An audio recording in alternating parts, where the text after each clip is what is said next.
réactions continuent d'affluer à propos de la traque menée par l'Office central de répression de la cybercriminalité, OCRC, contre les jeunes cybercriminels. À l'instar de Vano Baby et Blaze, le comédien Dragomir vient d'adresser une doléance à l'endroit du président Patrice Talon, en faveur des jeunes mis en cause. Le comédien a également fait part de son inquiétude quant à l'impact de cette traque sur l'économie béninoise et sur l'image du pays à l'étranger. Les bars et les restaurants sont totalement désertés. Dans un direct diffusé sur sa page Facebook ce jeudi, Brice Dragomir s'est exprimé à son tour sur le sujet qui défraie la chronique actuellement au Bénin.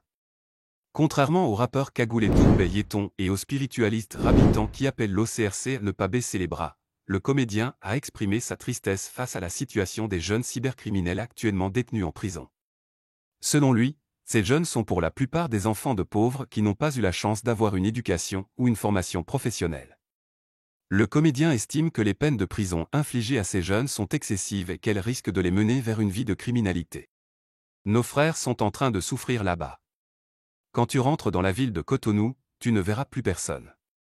Les bars et les restaurants sont tout désertés, et ce n'est pas bien. La plupart des cybercriminels, ce sont des enfants de pauvres. Je sais que ce jeudi peut me créer les problèmes mais je le dirai. Tout ce que je peux dire, c'est de supplier mon cher papa Patrice Athanase Guillaume Talon à revoir la méthode utilisée dans cette lutte. Nos frères qui sont là-bas et on leur donne 10 ans 5 ans ce n'est pas bien, a-t-il indiqué. Brice Dragomir a également souligné l'impact négatif de cette traque sur l'économie béninoise. En effet, selon lui, la fermeture des bars et des restaurants est une conséquence directe de cette traque, qui a créé un climat de peur et d'insécurité dans la ville de Cotonou.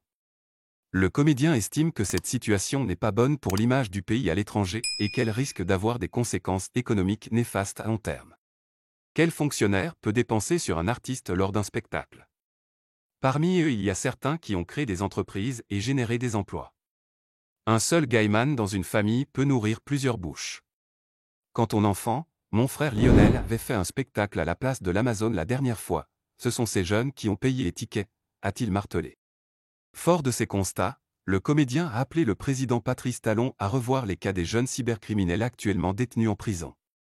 Il estime que ces jeunes méritent une seconde chance et que cette façon de les jeter en prison risque de les mener vers une vie de criminalité encore plus grave. Le comédien a également souligné l'importance de l'entrepreneuriat et de la création d'emplois pour lutter contre la pauvreté et l'exclusion sociale. Mon cher papa, je te demande pardon au nom de nos petits frères. Ils sont en train de souffrir en prison.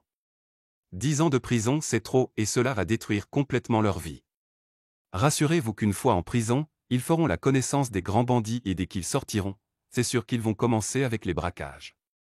Papa, je vous prie de revoir leur cas. Tu veux notre bien, tu nous montres la bonne voie, mais vas-y doucement. Tout le monde fuit le Bénin. Tu dois revoir les peines infligées à ces jeunes mon cher papa.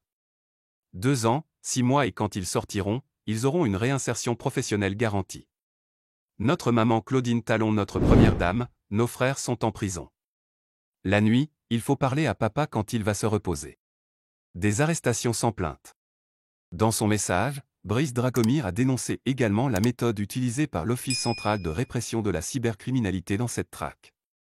Il a pointé du doigt les arrestations sans plainte et les perquisitions sans mandat. J'ai dénoncé les fouilles abusives des téléphones dans ce pays. Gare aux policiers que je vais surprendre en train de fouiller le téléphone d'un jeune. On a comme l'impression que les policiers sont jaloux de ces jeunes. Revoyez votre copie, a-t-il indiqué avant de se mettre à genoux pour implorer la clémence du chef de l'État.